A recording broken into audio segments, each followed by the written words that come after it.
What is up, everyone? I am Maddie Kroll, and welcome back to On Beat on 32-Bit Network. I am super excited because we are welcoming back John Shipley, Jags beat reporter. Wow, words are hard today. Off to a great start. I'm super excited. You've been on the show before. I have not. So you're the veteran. How does it feel? It feels good. I'm excited to be back. It's been too long, so I'm excited to be back. All right. You might have to let me know how I'm doing throughout the show. Just keep me on track. Major rookie vibes over here. I'm already stumbling over words. Okay. Well, to get started, you've already been on the show. Everybody already knows you. You're a fun guy to follow on Twitter. You know all of the things when it comes to Jags. So outside of that, I kind of just want to dive into you as a person. So we're going to play a little fun game called This or That. And just really quick, first initial instinct. Okay. Tacos or pizza? Pizza. Dogs or cats? Dogs. Offense or defense? Offense. Okay. We're off to a good start. Those are actually all the things that I would choose too. So those are easy ones. Easy ones. Okay. Well, let's dive into some football because I think what's on everyone's mind right now is head coach, GM situation. Will it be Leftwich? What's happening? Can you give us any information? Yeah, no, I think the Jaguars are definitely like at a spot where they're kind of at a split in the road. You know, they want to go left or they want to go right. This search started, over 35 days ago at this point. You obviously people are going back to when Urban first got fired in week 15. But the date I'd really go back to is when they first interviewed Doug Peterson, who was the first guy they interviewed in the search to begin with. And that was all the way on December 30th. And since then, we've had, 5 other head coaches hired, teams that fired their coaches, after the season ended when the Jaguars had a multiple week head start. They fired coaches. So the Jaguars are lagging a little bit behind at this point.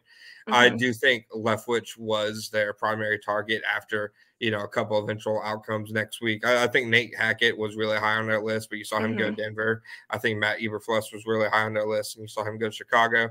So I do think they were left really to the side at Leftwich at one point.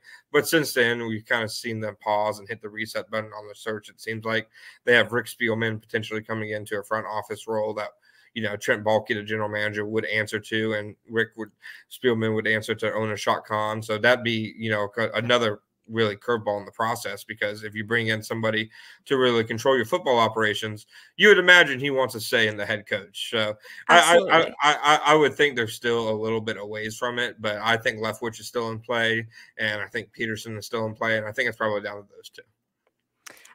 I can definitely see that. I'm personally leaning more towards Leftwich, but you touched on the Jags kind of dragging their feet a little bit. Do you think that that's their decision, or do you think it has more to do with some of the rumors we hear on coaches not wanting to work with Trent, with Baalke?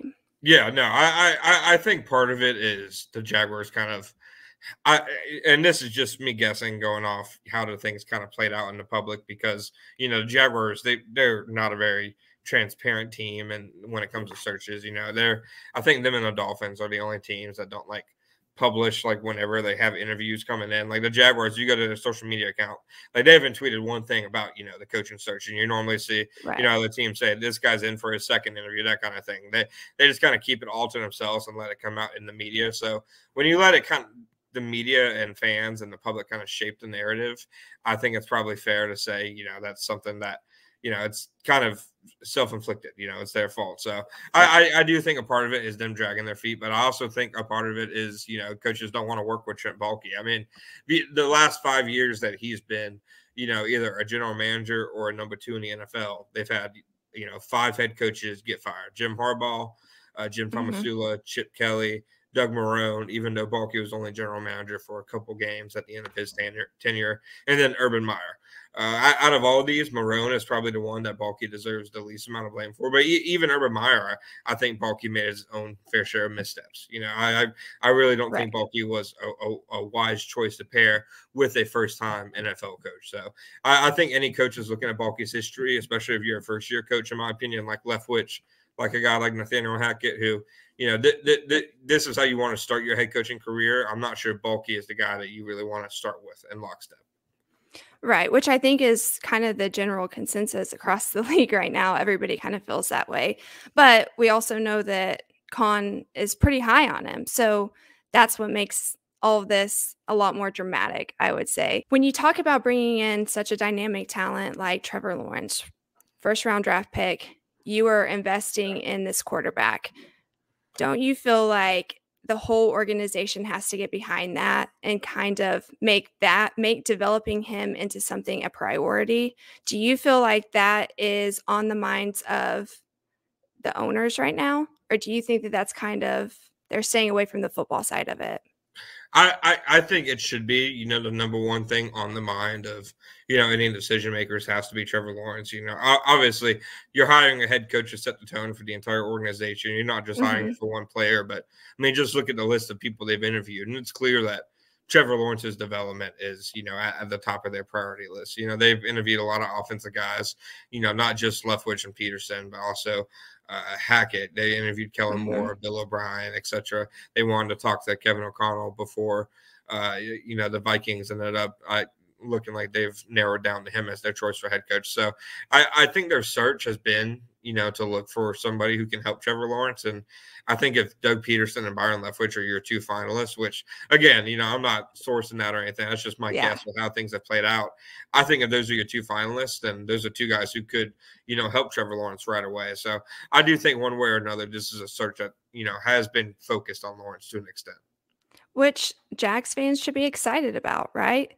That is super hopeful. No, I think so for sure, because I know, you look at Lawrence's stat line and it's clearly, not what anybody would have, expected from a guy people called a generational prospect, best in Andrew Luck. I mean, people, even including myself, I was dead wrong when I guessed his rookie production. I thought he was going to put up, Justin Herbert type numbers, and he ended up only throwing 12 touchdowns, 17 interceptions, didn't complete 60% of his passes. But I lean more toward that being kind of a product of Urban Meyer's kind of failure. The environment, absolutely. Yeah, exactly. So I really think when you look at his rookie year, there were flashes that, give people hope and, impress. You just have to want to see those flashes in, like you said, a better environment, a more stable structure and organization. And the entire point of the head coach hire should be, to give him that kind of support that he needs to develop, because he's really, the entire hope of the franchise at this point. Absolutely. And from the outside looking in, I don't think that Trevor Lawrence has lost that full confidence in himself, which is amazing. When you go through that your rookie season, it's a lot to be able to come out, still be a leader, still have the optimism that you're going to come back better, stronger next year. I also think that those end of season wins against the Bills, the Colts, that definitely helped drive some hope back into the franchise. When we talk about his weapons, has there been anything promising that you've heard about Etienne? Well, Etienne spoke, the day after the season ended. It was the first time he had talked since, his injury in the preseason. And he was saying that, he was looking to getting back into running full speed and back into doing weightlifting like squats and that kind of stuff after his foot injury and surgery, and that he was 100% expecting to be ready by training camp. So I think when you look at Etienne, you're always going to wonder, how much did that foot injury kind of impact his explosiveness? Just because we've seen running backs, especially his style of running back, that kind of slasher, pass catching running back, suffer a Lundstrank injury before, and it kind of hamper them. But those have typically been older guys. So it'll be interesting to see how it's impacting him just going into his second year of the NFL. And it'll really be his rookie year. This guy who, he only played a couple preseason snaps before he even got hurt. So he's somebody who, the jury is still out on and that they really want to see healthy. Absolutely. And it's difficult to be able to prepare for the upcoming season when you're not sure what direction the offense is going to be going. So once again, we're tying it back to the head coach. But we do have a lot of fantasy football fans, a lot of fantasy football owners. And I think a big question on everybody's mind is DJ Chark. And how do you think the Jags will handle his contract coming up this year? Yeah, I think part of it definitely has to do with, obviously who's the head coach, who did the decision makers. But I think when you look at, the potential people there, Doug Peterson, Byron Leftwich, Rick Spielman, I think those are all people who would be high on a receiver like DJ Chark, somebody who has a lot of tools, is really respected inside the locker room and on the field, but who has just had, injury issues, but a guy who's flashed Pro Bowl talent before. So I do think the Jaguars, especially when you look at the fact that, free agents aren't going to be lining up to sign in Jacksonville, and there's already the free agent receiver group already isn't expected to be extremely strong. You can't use your first-round pick on a receiver because you're picking at number 1 overall. And, as much as they need a receiver, they're not going to take a guy like, Chris Olave, Jameson Williams, et cetera, at number 1 overall. So you look at your best options to kind of get better at receiver, and one of them I really think is to keep DJ Chark. So I think there will be an effort made to keep him. I'm not sure how serious of an effort, because I'm interested to see how much teams are really interested in him, because, like I said, I think he's shown a lot of talent in Jacksonville, but his production's kind of been hampered by 2 things: injuries and quarterback play. Which has the quarterback play has ultimately also been impacted by the offensive line, which is going to be a big need that the Jags would want to build upon next year. Once again, we're going to need a coach to be able to decide how we're going to draft into things. But that's definitely something to watch as we play out, because if Lawrence can't get the ball off safely, then how can we expect a receiver to pull it down? Absolutely. And then I also want to ask you about Shenault. What are your thoughts on Shenault? Because there's a lot of hatred going on, and then a lot of people who are fighting tooth and nail to defend him. So yeah, I'm not sure I should be the person to ask about Shenault, because all training camp last year I was saying how he looked like he was about to break out and have a massive year. So I think fantasy football community is probably going to not take my word for Shenault. But, I mean, I do think he still has talent. I think he was much better as a rookie than he was last year. But I think you look at the Jaguars' environment last year and, really how things were kind of going on and off the field. And I think it's understandable why a young player might struggle. His struggles are, the kind that definitely would worry you, to the point where you're now asking if this guy can be a starter or not. But I do think he's a guy who probably gets another year, just because, like I said, when it came to Chark, the receiver market, they're definitely going to look to add at receiver. But how many people can you add until you're kind of left with, okay, we do have to use some people we do have under contract? Absolutely. But I think that it's also important for the fantasy community to be able to recognize you can't prosper in a burning environment, right? And so it looks like the Jags are making a valid effort to change that. That being said, do you think that there's hope for a DUVAL turnaround, like a Cincy type turnaround? I really think that they're further off, from that than maybe the Bengals were. The Bengals, what they've done, going from having the number 1 pick and then the number 4 pick to now, taking down both the Titans and the Chiefs on the way to Super Bowl. It's undoubtedly impressive. And Burrow and Jamar Chase have been, terrific during that run. But I think the Jaguars are just in a different spot. One, because, Burrow kind of got into the Bengals rebuild kind of in the middle of it instead of right at the start. I believe it was Zach Taylor's second season.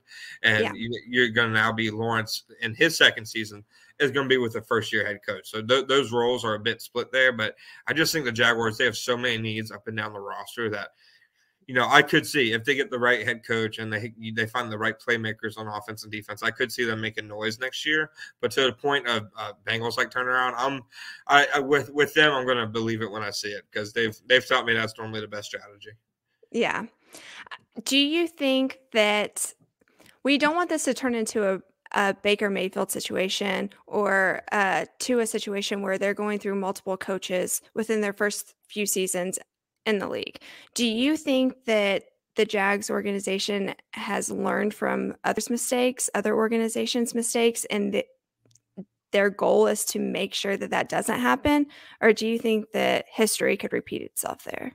I do think the Jaguars and Shad Khan as an owner doesn't want this, kind of constant upheaval of people, head coach and in at general manager. I do think, in an ideal world to him that, he wouldn't have to keep having to replace guys year after year. Obviously to him, I he was really the one who really pushed for, the Urban Meyer hire. He really wanted Urban to work out. Urban was his dream hire. When it blows up, in your face like that, then, you're really left with questions about the process, things like that. So I really think they're in a spot, where they need to make sure they nail this hire, but I'm not sure if they're at the point where they can learn from others' mistakes, where they still have to prove they can learn, kind of from their own mistakes. But I do think in a perfect world to Khan, he's not constantly changing coaches, and his next hire will be the coach for, the foreseeable part of Lawrence's future. I think he seems like a loyal guy. So hopefully he definitely is. That's one thing, when you talk about the attractiveness of Jacksonville as a job, I definitely can understand why some see Khan as a negative, just because their record under him has been dreadful, stuff like that. But I think as a coach, he's an owner he's going to give you everything that you basically ask for, everything that you want, and he's going to let you do your job. And then two, he's going to be extremely patient, which, I think a lot of coaches, would really, really vie for. So, which, kind of made the Urban Meyer firing even more, outlandish, because, for Urban Meyer, he just had that awful year. If you can be that bad to make Shad fire you after 13 games, then mid-season. You're clearly doing something wrong on the Urban front. Yeah, absolutely. I think as a football community, we all thought the same thing. He couldn't even wait until the end of the season. That's how bad it was. Yeah, but we all supported that decision as well. Yeah. I don't think anybody not named Urban was against that one. I feel like this is going to be a difficult question, but is there one position that the Jags could obtain to change that would change the makeup of the trajectory going forward? I do think getting, a number one wide receiver would be massive for Lawrence's development. I mean, you look at what Chase has done for Burrow. Mahomes has obviously had Hill. You look at Herbert and Keenan Allen. Having even Stephon Diggs with Josh Allen. Having a true number one and elite guy who can basically win in any situation is key for a young quarterback, especially a quarterback like Lawrence, who takes as many what I call calculated risk as he does. Lawrence isn't your like a classic game manager, plays the game safely type quarterback. He takes a lot of risk because he knows he has the arm talent to do that. So I think getting him exactly. So I think getting a number one receiver who can come down with those passes, consistently enough to, make him that explosive downfield passer, I think would be massive. And I also think getting a pass rusher would do the same. Josh Allen, former first-round pick, he's been a really good player for them. But I do think, the Jaguars, when they were at the best, was in 2017 because they had two elite cornerbacks in Jalen Ramsey and AJ Boye, and they had an elite third down package with, Yannick Ngakoue, Dante Fowler, Calais Campbell, and Malik Jackson. And the more pass rushers, the better. And right now, it looks like they only have one. Right. And it's the way it looks to be for a little while. Yeah. I also think that he would thrive with a good tight end, a good receiving tight end. Yeah, no, like a little security blanket. 100%. And that's something that, people were kind of saying all last offseason, like, okay, what are you going to do at tight end for Trevor? And then, they signed Chris Manhertz, and I think he caught like 6 or 7 passes. He's a blocking tight end. Yeah. They drafted a guy in the 5th round, and he caught like 6 or 7 passes. So that's definitely a position they need to do something about. Absolutely. Okay.